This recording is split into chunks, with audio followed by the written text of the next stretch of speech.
Sobat Krakatau Medika, selamat datang di Ruang Edukasi Rumah Sakit Krakatau Medika. Senang sekali saya Dea hari ini bisa berjumpa kembali dengan Sobat Krakatau Medika dalam podcast Ruang Edukasi. Bertepatan pada tanggal 1 Desember 2025 ini kita peringati sebagai Hari AIDS Sedunia yang mengusung tema Bersama Hadapi Perubahan, Jaga Keberlanjutan Layanan HIV. Nah, sebelum kita masuk lebih jauh atau kita ngobrol-ngobrol kupas tuntas seputar HIV/AIDS, kita akan kenalan dulu nih dengan narasumber yang tentu berpengalaman di bidang HIV/AIDS, yaitu Dr. Dwika Putri Bentari. Halo dokter. Halo, Sobat Krakatau Medika. Iya, Dr. Dwika ini merupakan dokter yang sudah berpengalaman atau banyak menangani kasus-kasus HIV/AIDS dan juga beliau sebagai dokter penanggung jawab di Klinik Tulip, di mana Klinik Tulip ini merupakan klinik di Rumah Sakit Krakatau Medika yang menangani kasus-kasus HIV/AIDS. Nah, kita beruntung sekali nih pada kesempatan hari ini kita bisa mengobrol-ngobrol kupas tuntas seputar HIV/AIDS, tentu dengan informasi yang akurat juga ya dokter ya, dan juga mendengar perspektif dari orang yang benar-benar terjun di dunia HIV/AIDS itu sendiri. Baik, mungkin kita akan langsung ke pertanyaan-pertanyaan ya dokter ya. Sudah siap nih kira-kira? Siap, insya Allah. Sudah siap ya? Oke. Ini kira-kira Sobat Krakatau Medika juga mungkin penasaran ya. Banyak orang yang masih bingung nih seputar HIV dan juga AIDS. Tentu itu mungkin ada perbedaan ya. Nah, kita akan mendengarkan juga nih, apa sih dok yang bisa dokter jelaskan seputar HIV/AIDS itu, perbedaannya apa antara HIV dan juga AIDS itu sendiri apa? Oke, baik Kak Dea. Jadi memang ini udah banyak pertanyaan juga ya gitu ya di masyarakat yang masih mungkin belum paham. HIV/AIDS itu bedanya apa sih gitu? Sama atau enggak gitu? Sebenarnya itu beda. Jadi HIV itu sebenarnya adalah virusnya gitu Mbak Dea, sederhananya. Tapi kalau AIDS itu adalah kumpulan gejalanya gitu. Nah, virus ini sendiri kan memang dia menyerang sistem imun tubuh gitu. Nah, akhirnya gejala yang ditimbulkan itu menjadi AIDS. Ya, AIDS itu adalah sekumpulan gejala yang timbul akibat adanya sistem imun yang turun karena diserang oleh virus HIV. Gitu, sederhananya sih seperti itu. Oke, jadi itu ternyata berbeda ya dokter ya antara HIV dan juga AIDS itu sendiri. Nah, sebenarnya nih dok, mungkin ini teman-teman di luar sana juga ada yang menstigmakan negatif atau seperti apa ya dokter ya. Namun ini sebenarnya penularannya seperti apa sih dok kalau untuk HIV itu sendiri? Kalau untuk penularan, dia ada dari hubungan seksual ya, gitu yang paling utama ya, sama kontak darah seperti itu. Tapi itu untuk laki-laki. Tapi kalau untuk wanita itu juga bisa menular melalui air susu ibu dan juga air ketuban. Jadi bisa menular dari ibu yang hamil atau ibu yang menyusui kepada anaknya, seperti itu. Nah, yang jadi mitos di masyarakat nih, banyak yang kayak nggak paham kalau oh dari air liur bisa nularin gitu. Kalau kita makan bareng gitu ya, misalnya ya, atau misalnya ya bisa kayak di kantin deh kita makan nanti ketularan, jangan deket-deket gitu. Padahal enggak ya, air liur, terus juga air keringat itu enggak nularin. Bahkan air seni atau air pipis ya, tuh sama tinja itu enggak nularin sebenarnya. Jadi kita enggak masalah kalau misalnya ya masih di toilet umum gitu ya, mikirnya toilet umum nularin HIV padahal enggak gitu. Itu mitosnya juga. Terus sama kita olahraga bareng, keringetan di tempat gym atau apa, nanti ketularan padahal enggak ya gitu. Jadi yang menular tuh hanya tadi ya hubungan seksual sama kontak darah gitu. Oke. Baik, itu bisa dicatat ya teman-teman Sobat Krakatau Medika sendiri, itu mungkin mitos-mitosnya sudah banyak berseliweran. Jadi kadang ada juga yang nanti ke toilet umum nih ketularan nih HIV/AIDS. Itu tentu tidak ya teman-teman semua. Jadi Sobat Krakatau Medika bahwa kalau untuk penularannya itu dari kontak darah atau hubungan seksual ya dok ya. Betul. Seperti itu ya. Nah dokter, tadi saya sempat mengutip juga nih, tadi ada penularan melalui kontak darah. Nah itu sepertinya bagaimana sih dok penularan melalui kontak darah itu sendiri seperti apa? Oke, baik. Jadi di sini banyak yang masih belum paham kontak darah itu gimana ya. Kontak darah di sini bukan berarti ada darah penderita HIV kita pegang itu langsung ketularan gitu. Padahal enggak. Itu harus prinsipnya luka ketemu luka. Jadi ketika penderita HIV itu terluka, nih ada keluar darah, dan kita yang megang darahnya gitu, kita juga ada luka terbuka, itu bisa nular. Gitu. Dan misalnya nih kayak alat cukur gitu ya, mungkin pada takut nih gimana kalau di kayak salon, barbershop gitu kita pakai alat cukur gitu. Dan prinsip itu juga asalkan kita tidak ada luka ya gitu. Dan juga emang sebaiknya emang alat cukur tuh emang kalau mau aman ya emang bawa sendiri atau disterilin atau cari tempat yang memang sudah disterilkan. Kalau sudah disterilkan itu aman gitu. Kecuali emang kita itu nggak steril, ya terus juga kita emang ada luka nih misalnya di kepala, ya itu bisa kena juga ya, berbahaya seperti itu prinsipnya. Dan juga nih misalnya kayak gigit nyamuk, itu kan nyamuk ngisep darah tuh. Betul, itu mitos berseliweran juga sebenarnya. Itu Dari mitos atau nyamuk fakta? gitu, padahal tuh mitos ya, nggak ada ya karena gigitan nyamuk. Karena kan prinsipnya, dan juga si nyamuknya itu tuh tidak membawa darah HIV seperti itu, tidak membawa virus HIV intinya gitu. Jadi yang dibawanya virus yang lain gitu, kayak virus demam berdarah gitu ya. Tapi kalau virus HIV tidak dibawa, jadi tidak menular dari nyamuk juga ya, gitu, walaupun dia karena darah gitu intinya. Jadi itu ya Sobat Krakatau Medika untuk penularan melalui kontak darah itu sendiri ya. Kita akan lanjut nih dok kepada gejala-gejala yang terjadi ya ketika seseorang itu sudah mengidap HIV. Nah itu gejala-gejala awalnya tuh apa aja sih dok yang perlu kita waspadai? Sebenarnya justru yang bahaya itu kalau pada stadium awal itu hampir tidak ada gejala Mbak Dea. Gitu, nggak ada gejala. Jadi kayak kita seperti biasa aja gitu. Ya paling kalau awal-awal banget mungkin kayak seperti flu-flu ringan gitu. Jadi kayak nggak demam-demam ringan, jadi nggak kerasa ya gitu. Sebenarnya yang berat itu kalau dia sudah masuk stadium akhir atau mungkin dari stadium 3 dulu setidaknya ya. Kalau stadium 3 itu biasanya gejala yang muncul misalnya kayak tidak sembuh-sembuh kuncinya, yaitu seperti diare nih contohnya. Tapi nggak sembuh-sembuh gitu. Misalnya kayak mencret itu bisa sampai 1 bulan gitu kan. Kalau kita kan mencret 7 hari sembuh ya dok ya. Nah kalau HIV bedanya dia sebulan tuh nggak sembuh-sembuh udah berobat gitu. Dan juga ada sariawan yang di mulut gitu. Coba berobat tapi juga nggak sembuh-sembuh gitu. Sama ada batuk yang terus-menerus. Nah batuk yang terus-menerus ini bisa jadi indikasinya ke TB paru gitu. Karena ya tadi teorinya ketika emang virusnya ini menyerang sistem imun kita, kita kan jadi secara ngomongnya kita jadi nggak fit, nggak kebal ya. Jadi gampang sakit ya dok. Betul. Nah si TB paru ini kan gampang banget nularnya ya. Ada dari batuk droplet gitu.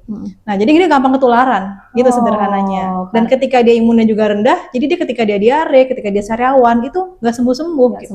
Karena imunnya sudah turun ya dok ya. Digerogotin oleh virus HIV gitu. Sederhananya sih itu. Tapi kalau udah berat ya bisa sampai nggak sadar, kejang, bahkan ya sampai kematian seperti itu. Kita sebenarnya curiga juga ya ketika kita kok lama-lama kok gampang sakit terus ya dok ya, kayaknya kok rikih terus gitu ya. Setiap ini kena batuk pilek tapi nggak sembuh-sembuh, itu diare nggak sembuh-sembuh, itu juga mungkin bisa jadi curiga juga ya dok ya. Dan jadi takut ya. Jadi takut, tapi tentu itu juga harus tetap ada pembuktiannya juga ya, tetap ada tesnya juga ya dok ya, tidak melulu karena imunnya sakit mulu nih, batuk mulu, pilek mulu, terus ada mencret mulu, diare mulu, itu nanti dibilangnya HIV, itu tidak ya dok ya, tetap harus ada pembuktian dari tesnya itu sendiri ya.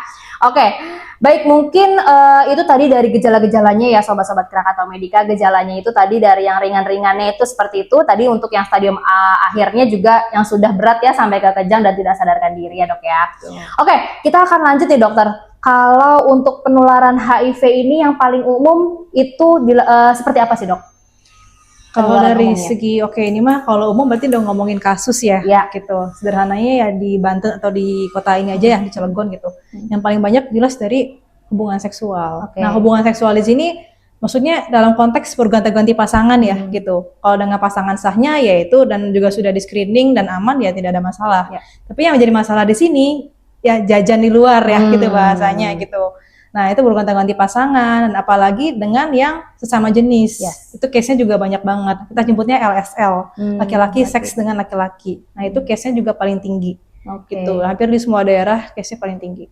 Seperti itu. Kalau untuk faktor risiko yang lain ya mungkin seperti kontak darah misalnya dari nafza, ya penggunaan jarum suntik yang berulang. Itu ada juga tapi ya tidak banyak gitu. Yang paling banyak ya tadi itu ya hubungan seks yang memang itu bukan pasangan sahnya gitu ya, seperti itu ya.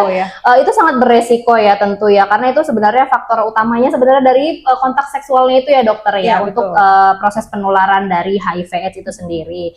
Nah dok, mungkin untuk seputaran HIV/AIDS ini mungkin ada juga yang awam ya mendengar kasus-kasus seperti ini. Nah kita nih sebagai orang awam nih, langkah-langkah sederhana yang bisa kita lakukan untuk mencegah HIV itu sendiri dan juga mengurangi resiko penularan HIV/AIDS itu sendiri bagaimana nih dok? Jadi kalau untuk pencegahannya itu sebenarnya sampai dibikin 5 abjad. A, B, C, D, E. Ini udah global ya gitu.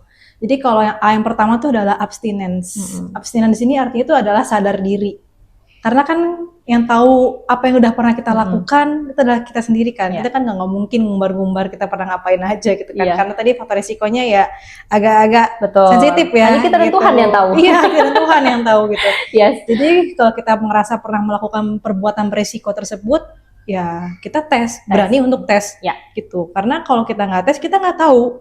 Karena cara satu-satunya untuk mengetahui kita itu terkena HIV atau tidak hanya dengan tes. Gitu, tes darah ya. Dan kedua adalah be faithful. Artinya kalau di lambang itu cincin sampai kali ya. Jadi itu setia dengan pasangan. Ya. Gitu. Jadi ya jangan gonta-ganti pasangan, setia dengan pasangan yang ada di rumah gitu ya. Jangan jajan, itu aja deh intinya. Ya, betul. Dan kedua yang C itu adalah kondom. Nah, kondom di sini kontroversial ya. Bukan berarti berarti boleh ngelakuin tapi pakai kondom. Harus pakai pengaman juga ya, Dok ya. Ya, maksudnya di sini tuh kondom ini diperuntukkan untuk yang memang sudah misalnya kayak emang dia PSK seperti emang sudah pekerjaannya gitu, emang dia ranahnya yang bergonta-ganti pasangan, itu dengan pencegahannya itu dengan menggunakan kondom, itu maksudnya ya, bukan berarti sah-sah saja ya gitu. Nah kalau untuk D-nya ini adalah drugs, obat-obatan, artinya ya karena penularannya melalui jarum suntik yang bergantian, ya berarti kita juga jangan memakai jarum suntik yang bergantian, yaitu dengan nafza, narkoba ya juga kan tidak dibolehkan ya gitu. Dan juga untuk transfusi darah itu juga mungkin sebenarnya boleh ya, tapi di tempat atau unit yang memang terpercaya gitu. Jadi tidak memakai jarum suntik yang bergantian dan sembarangan bekas orang, itu yang berbahaya sebenarnya. Gitu. Dan yang terakhir itu adalah itu adalah education. Seperti yang kita lakuin sekarang. Seperti ini ya, Dok ya. Penting banget ya. Penyuluhan. Jadi artinya kita memberikan edukasi ke masyarakat gitu, sebenarnya HIV itu apa sih dan seperti apa gitu. Biar kita sama-sama saling tahu bagaimana mencegah dan juga mengatasinya, seperti itu. Oke, ini sangat penting ya tadi ya. Mungkin teman-teman sobat-sobat Krakatau Medika di luar sana sudah familiar dengan tadi cara pencegahannya dari abjad ABCDE itu ya, dokter ya. Mungkin akan diulas kembali tadi dengan Dokter Dwika tentang penjelasan yang lebih detailnya seperti itu ya. Oke, mungkin kita juga akan berlanjut ya, Dok. Jika ada nih seseorang yang sudah mengidap HIV dan juga mungkin beliau-beliau ini adalah yang memang sudah penyintas itu ya, Dok ya, penyintas HIV/AIDS itu sendiri, masih ada kemungkinan untuk bisa hidup normal nggak, Dok? Kira-kira, dan juga masih bisa produktif nggak sih sebenarnya gitu, Dok? Oke, baik. Jadi sebenarnya kita nyebutnya ODA ya, orang dengan HIV dengan AIDS gitu ya, atau ODIF ya, orang dengan HIV. Nah, banyak kasusnya gitu yang saya temukan gitu ya, Mbak Dea. Jadi bahkan dia yang awalnya tuh benar-benar sampai yang udah kurus banget gitu kan, memang satu gejalanya berat badannya turun terus gitu ya. Dan dia sampai nggak bisa ngapa-ngapain, duduk di kursi roda aja, nggak kerja. Nah, ketika dia tes dan dia berobat tuh, melakukan pengobatan, itu dia bisa sampai udah bisa produktif lagi, berat badannya naik, dia bisa kerja lagi, dia nggak ada gejala atau keluhan yang berat lagi gitu. Dan dia bisa balik kerja, bisa kayak masih bisa produktif lagi ya. Sosialisasi seperti biasa gitu. Bahkan bisa sampai menikah, bisa sampai punya anak gitu. Tapi ada syaratnya, harus rutin minum obat memang. Karena obat ini memang tujuannya buat menekan virusnya. Nah, ketika virusnya itu sudah sampai batas tidak terdeteksi, itu dia sudah tidak menularkan dan dia ya bisa produktif sembuh lagi. Gitu, Dok. Artinya bisa sembuh nggak sih, Dok? Gimana tuh, Dok? Sebenarnya tidak bilang sembuh ya gitu. Mungkin sembuhnya secara klinis kali ya. Maksudnya itu dia bisa produktif lagi gitu. Tapi kalau untuk sembuh total itu tidak memang. Makanya kita bilang minum obat itu seperti seumur hidup gitu istilahnya, karena untuk menekan si virusnya tadi gitu. Karena kalau obatnya di stop ya virusnya bisa bangun lagi lah. Dia tuh dibuat tidur. Iya, gitu. Tentu penting juga untuk deteksi dini tadi ya, Dok ya. Tadi kan dari pencegahannya itu kan untuk sadar diri. Ketika sudah tahu nih punya potensi seperti itu, dicek ketika sudah tahu ketahuan hasilnya positif misalnya gitu ya, langsung diobati gitu ya, Dok. Betul. Ya, untuk tidak meranah ke arah-arah yang lebih serius lagi itu, Dok ya, supaya tetap akan hidup dengan produktif dan juga hidup yang normal seperti biasanya gitu ya, Dok ya. Masih bisa ya, ada kemungkinan gitu ya, tapi tetap harus kita hindari ya, Dok ya. Ya betul. Harus kita hindari faktor-faktor resiko itu ya. Tapi mungkin ini karena ini peruntukannya untuk yang tadi ODA itu ya, Dok ya, orang dengan HIV/AIDS atau orang yang sudah memang penyintas dari HIV/AIDS itu sendiri, tentu tidak perlu khawatir. Tadi sudah disampaikan bahwa masih bisa hidup normal dan juga tetap produktif ya, Dok ya. Oke, nah dokter tadi nih misalnya tadi mungkin ada yang punya faktor-faktor resiko itu sendiri, itu masih ada yang takut mungkin nih, Dok, beberapa orang yang untuk melakukan tes itu sendiri ya, Dok ya. Nah, apakah ada yang bisa meyakinkan ya, Dok, untuk mereka agar nggak ragu untuk coba tes gitu ya, karena kan ini juga bersifat menular juga ya, Dok ya, menular dari kontak seksual ini kan, Dok. Gimana cara meyakinkan mereka nih, orang-orang yang memang di luar sana mungkin ada yang perilaku hidupnya seperti itu, agar tidak ragu untuk melakukan tes. Dan juga ini tentu hasilnya rahasia kan, Dok ya, confidential ya tentu ya. Nah, bagaimana nih menurut dokter? Jadi mungkin lebih ke apa ya? Kita tahu gitu kalau misalnya tidak diobati dan akan berkomplikasi jangka panjang. Bahkan ya, maaf bisa sampai kematian gitu ya, seperti itu. Nah, mungkin motivasi dari situ gitu. Kalau kita nggak berobat, telat diobatin, telat dites, ya nanti datang ke rumah sakit misalnya sudah dalam kondisi perburukan. Seperti itu. Jadi lebih cepat dites, lebih awal itu lebih baik. Klinisnya akan jauh lebih baik. Perbaikan tubuhnya akan jauh lebih baik itu istilahnya. Ya, jadi kalau semakin terlambat ya semakin buruk kondisinya. Mungkin itu ya bisa memotivasi gitu, dan jangan takut untuk tes karena di sini di semua daerah ya itu udah banyak banget layanan untuk tes HIV, dan itu pun juga sudah disupport full dari pemerintah. Baik obat-obatannya, tesnya. Jadi kalau khawatir biaya itu sudah ditanggung semua oleh pemerintah bahkan. Tinggal kita berani aja nih buat tes gitu. Biar kita bisa hidup lebih baik gitu ya, produktif dan lebih baik. Karena udah banyak contohnya tuh orang dengan ODIF, ODA itu dia kan produktif dan mereka saling menjaring yang lain gitu. Misalnya mereka tahu nih temennya memang ada nih yang resiko gitu, dia yang bantu untuk tes. Banyak komunitas seperti itu, turun ke lapangan langsung. Ikut juga ya, terjun ke lapangan ya, betul. untuk sebenarnya mereka juga ketika sudah ketahuan nih sakitnya, tentu mereka nggak mau ini ketularan lebih banyak lagi gitu ya. Jadi mensupport orang-orang untuk saling mendukung gitu ya, tidak memberikan stigma negatif gitu ya terkait HIV/AIDS. Dan juga kan memang hasilnya itu konfidensial ya, itu maksudnya kita nggak akan ya kita tempel gitu di kelurahan hasilnya. Berarti pasti kita ngasih taunya itu benar-benar personal. Dia jadi kayak one by one gitu kita kasih tahu hasilnya seperti apa gitu. Dan bahkan yang tahu siapa aja yang boleh tahu, keluarganya atau siapapun itu terserah dari si pasiennya gitu, itu sendiri. Itu memang sudah ada ya ketentuannya ya dokter ya, sudah dipaparkan juga dari pemerintah juga tadi sudah memberikan supportnya dari layanan tesnya itu gratis tadi dok ya, pengobatannya gratis, dan juga untuk rahasianya itu sendiri juga sudah terjamin ya dok ya. Baik. Mungkin dokter kalau misalnya kita ini podcastnya ada juga mungkin para pendengar atau para sobat Krakatau Medica di sini yang memang ODA atau penyintas HIV/AIDS itu sendiri, dukungan sederhananya apa nih dok buat mereka semua yang memang sudah hidup dengan HIV/AIDS itu sendiri? Kalau segi dukungan sih sebenarnya PR terbesar kita nih nyampe sekarang ya, itu adalah diskriminasi. Karena masih banyak banget stigma di masyarakat gitu, yang ya mungkin sederhana di tempat kerja gitu. Misalnya dia takut nih jadinya si ODIF nih gitu. Oh saya nih HIV gitu, saya takut teman kerja saya tahu nih saya dipecat, nih saya dikucilkan gitu. Sebenarnya sederhana ya, kita tetap hidup aja bersama mereka seperti biasa gitu. Jadi istilahnya jauhi penyakitnya, jangan jauhi orangnya. Seperti itu. Not ya itu ya. Dan juga dari tempat kerja sendiri ya, dari Disnaker pun tuh ada undang-undangnya tidak boleh kita mem-PHK orang dengan HIV. Jadi jangan takut. Jadi jangan takut, dan juga kalau memang misalnya ya akhirnya ketahuan ya gitu, ya jangan takut juga, dan harusnya lingkungan di sekitarnya pun juga tidak mendiskriminasi gitu. Karena ya justru kalau kayak gitu imunnya nanti tambah turun ya dok ya. Karena sebenarnya yang memperberat adalah imunnya dia stres, imunnya ngedrop, atau mungkin dia depresi, akhirnya bunuh diri. Nah itu banyaknya juga case-nya. Jadi yang penting adalah dukungan dari teman terdekatnya, teman koleganya, saudaranya. Yang penting ya hidup bersama aja seperti biasa, tidak ada yang berubah. Betul. Seperti itu sih. Jadi tadi notnya jauhi penyakitnya, tapi jangan jauhi orangnya. Gitu ya dokter ya. Tetap kita harus hindari ya faktor-faktor tadi untuk penularannya itu sendiri ya. Jauhi penyakitnya, jangan jauhi orangnya. Seperti itu ya. Mungkin dokter untuk bukan terakhir sih, kayak pertanyaan kedua terakhir. Boleh. Jadi harapannya apa nih dok? Kedepannya terkait dengan penanggulangan HIV di Indonesia. Harapan dokter sendiri apa? Sebenarnya ini harapannya bukan cuma harapan saya ya, harapan satu dunia kayaknya. Karena ini kita udah punya program, bahkan targetnya tahun 2030 itu adalah 3-0. 3-0 di sini adalah zero AIDS, artinya harapannya tidak ada lagi kasus baru orang dengan HIV/AIDS. Itu, dan kedua adalah zero discrimination, tadi kita bahas ya, tidak ada lagi stigma, diskriminasi. Kita semua ini adalah setara, manusia yang sama, seperti itu. Yang terakhir adalah zero death, artinya tidak ada lagi kematian akibat virus HIV ini sendiri. Dengan cara apa?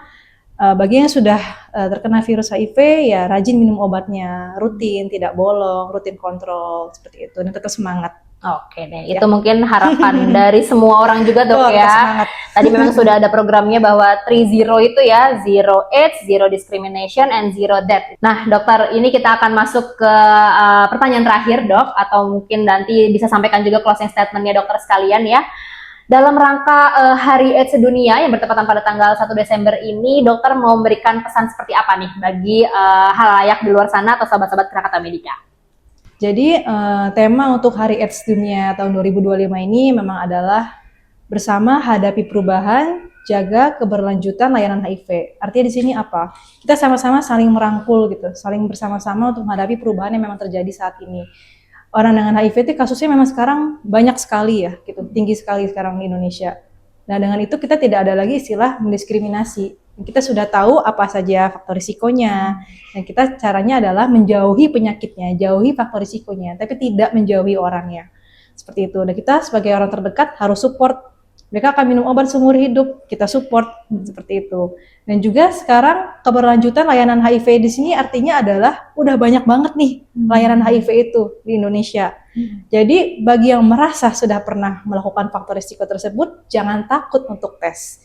Karena semakin lama kita tes, semakin menunda-nunda, akhirnya ya timbul banyak penyakit, akhirnya membuat kita semakin drop, tidak produktif, dan akhirnya ya ujung sampai ya kematian, seperti itu. Ya masih bisa dicegah, dan juga masih bisa diobati, dan tetap semangat intinya. Oke, belum terlambat ya dokter ya, tetap kita harus jauhi faktor-faktor pencegahan resikonya itu sendiri ya dok ya, faktor resiko dari penularan HIV AIDS itu sendiri.